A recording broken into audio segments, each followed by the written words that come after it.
Okay, dear students, we have been detached for a long time, and we all know that we have been going through a very tough time. But I don't have enough time to talk about. I hope that all of you are safe. Now, let's start. In the last class, I delivered a lecture on paragraph writing. Perhaps you remember, but still, for a long time, we have been detached. That's why, just very briefly, I am trying to go back to our earlier classes so that you will be able to concentrate and understand it very clearly. First thing, a paragraph is a group of sentences which is based on one main idea. Every paragraph is based on one main idea.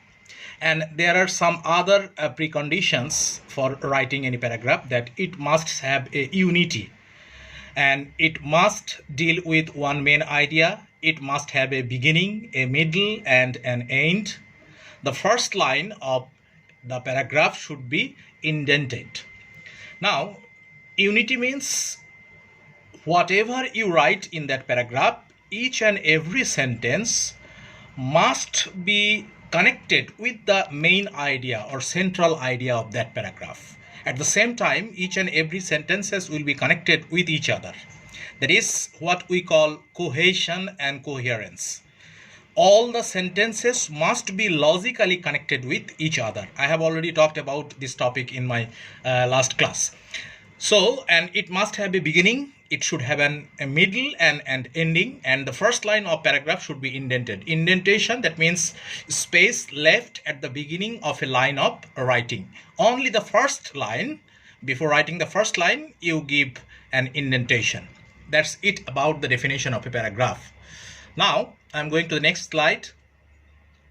Frequently asked questions. Most of the time, all of you have already written hundreds and thousands of paragraphs, but usually the students frequently ask a question that what should be the length of a paragraph? In this regard, my answer is that there is no hard and fast rule as to the length of a paragraph. It may consist only a few sentences, or it may sometimes be long enough to contain 15, 20, 30 sentences maybe. One thing you have to remember, that it must have a beginning, a middle, and an ending, and the whole sentences will reflect only on one central or main idea.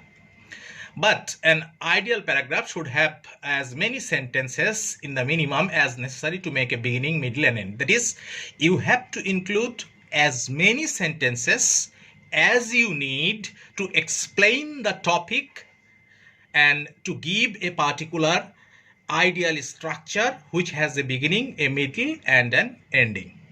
Now, the structure of a paragraph, that is, that an introduction, body, and conclusion.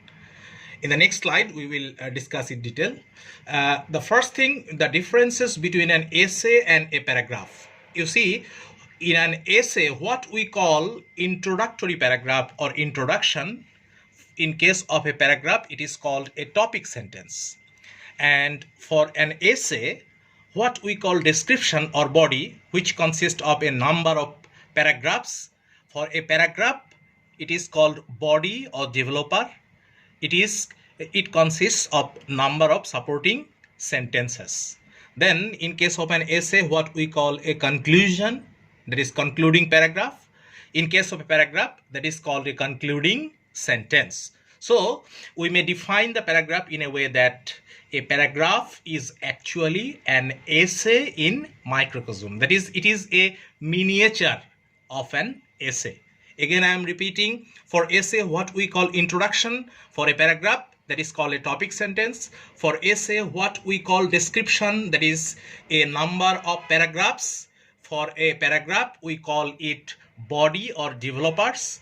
And for essay, what we call conclusion. For a paragraph, we call it a concluding sentence. It has another name. I will tell it later on. Now, you must remember that the paragraph you write should express one main idea logically and consistently. All the sentences should be connected with one another to make your writing logical and coherent. I have already discussed these points. And all sentences in a paragraph do not have the same function. Generally, there are 4 types of sentences to serve 4 different purposes. Now, I am going to describe these 4 different types of sentences and their functions. The first one, that is the topic sentence. That is, a paragraph deals with one main idea, and the function of that topic sentence is to contain that central idea. That is, the sentence that contain the central idea, the sentence that focus the central idea of the paragraph, that is called the topic sentence. And again, the topic sentence, it highlights the main idea of the paragraph, and it must have a controlling idea to control or direct the rest of the paragraph. It must, in most cases, the topic sentence appears at the beginning of a paragraph. The plan of the topic sentence must be observed. You may have some confusion regarding these 2 points, that it must have a controlling idea. What does it mean? For example, if you are asked to write down about a paragraph, for example, write a paragraph about BUET. So one example writes that BUET is an educational institution, and another student writes that BUET is one of the best engineering institutions of Bangladesh. Now you see that the first sentence, that BUET is an institution or educational institution, and the second sentence, BUET is one of the most important engineering institutions of Bangladesh. Between these 2 sentences, the second sentence, it has a kind of controlling idea. That is, after hearing that sentence or after reading that sentence, the readers will automatically expect that the next sentences will tell that why it is the best engineering institutions and why am I calling it the best engineering institution. But if I consider the sentence that BUET is an engineering institution, it does not have that type of controlling idea like that second one. So the first sentence that you write, that topic sentence, it must have that type of controlling idea. That is, after reading that sentence, the readers will expect that the next sentences will elaborate or explain the point which is expressed in the topic sentence. And the plan of the topic sentence must be observed. That is, if you call that BUET is one of the best engineering institutions in Bangladesh, then you have to discuss or you have to explain in the body of that paragraph that why are you calling it is one of the best engineering institutions of Bangladesh. This is all about topic sentence. So the main thing is that the function of the topic sentence is to focus or highlight the main idea or central idea of the paragraph. Then the concluding sentence or terminator. Another name of the concluding sentence, it is called terminator. The word terminator itself suggests that it always comes at the end of a paragraph. That is, if the first sentence is the topic sentence, then the last sentence is the concluding sentence, which is also called terminator. And usually the concluding sentence, it has a kind of logical conclusion. It brings the paragraph a logical conclusion. Usually it serves its purposes in 2 different ways. That is, it repeats or restates the idea of the topic sentence, or sometimes it just summarizes the whole paragraph in a fine concluding sentence. But one thing you have to remember, that the concluding sentence should have a kind of concluding remark or a kind of ideal finishing of a paragraph. That is called the terminator. These are the main point about the concluding sentence. It contains a concluding signal that I have already told you. The ending signal in the conclusion sentence may sometimes be like, in conclusion, therefore. So it may be said that, in short, to sum up. These are some of the phrases that we usually use to write a concluding sentence, because you see that all these phrases, it contain a kind of concluding remark. But this doesn't necessarily mean that for writing any concluding sentence you must need to use this sort of phrases. These are just some examples. You may sum up in a different way, but you have to remember that the concluding sentence should be an ideal concluding sentence like a topic sentence. Now the next point is, these are some more examples in fine, in this way, in my opinion, in fact, and many more others. The next point is the developers. That is, we have already discussed about the topic sentence. We have already discussed about the concluding sentence or terminator. Then the middle part, that is in between the topic sentence and the developers, and the concluding sentence, that portion is called the developers. So the developers, what is the function of the developers? The developers form the middle of the paragraph and they are controlled by the main idea stated in the topic sentence. That is, what you describe in the topic sentence, the function of the developers is to elaborate or to extend or to explain or to support the idea, but the condition is that they are logically linked together with the help of appropriate linkers. That is, always you have to remember that from the very beginning, that is from the topic sentence to the concluding sentence, all sentences should be logically connected. That is, you have to maintain the logical order, what we call coherence or cohesion. Now there is another type of sentence which is called context modulator.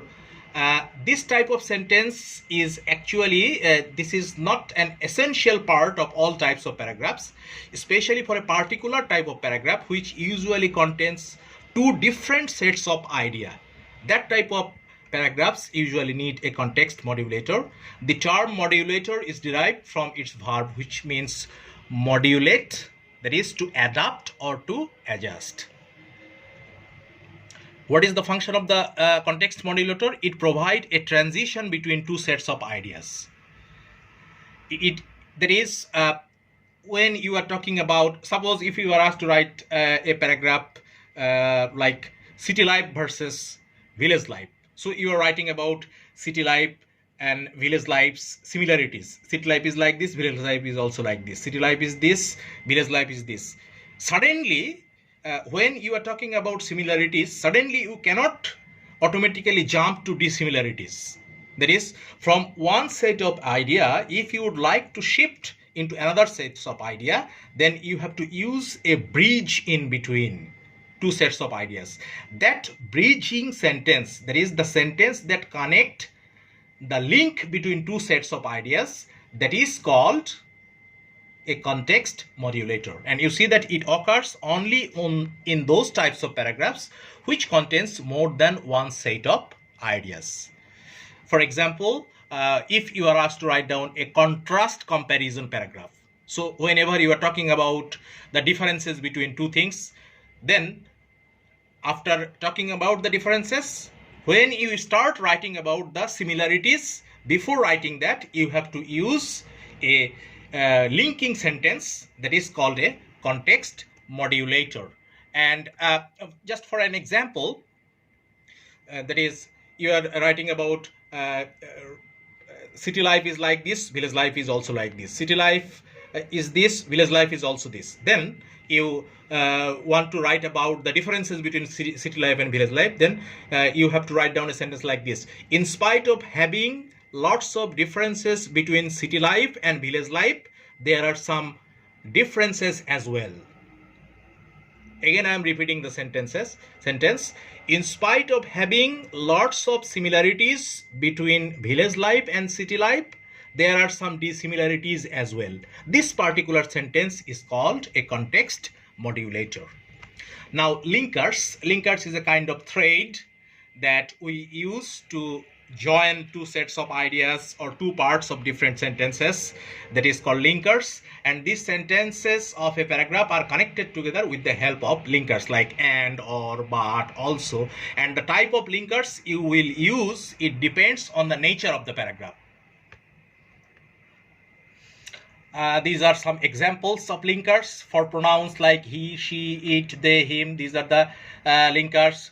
Repetitions, that is the same words or words again.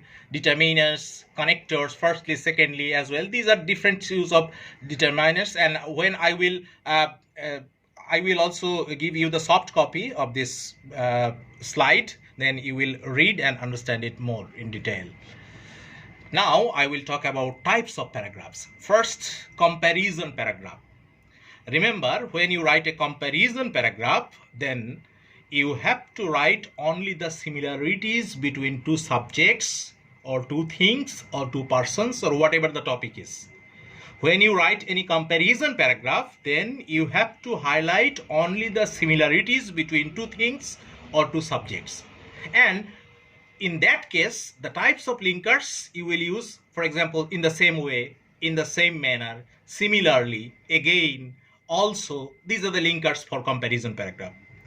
On the other hand, when you write a contrast paragraph, you have to remember that you will only write the dissimilarities or differences between two subjects or two different things. And in that case, again, you have to use the linkers like on the other hand, on the other way, whereas, on the contrary, in this way. So when you write a comparison paragraph, you have to use one type of linkers.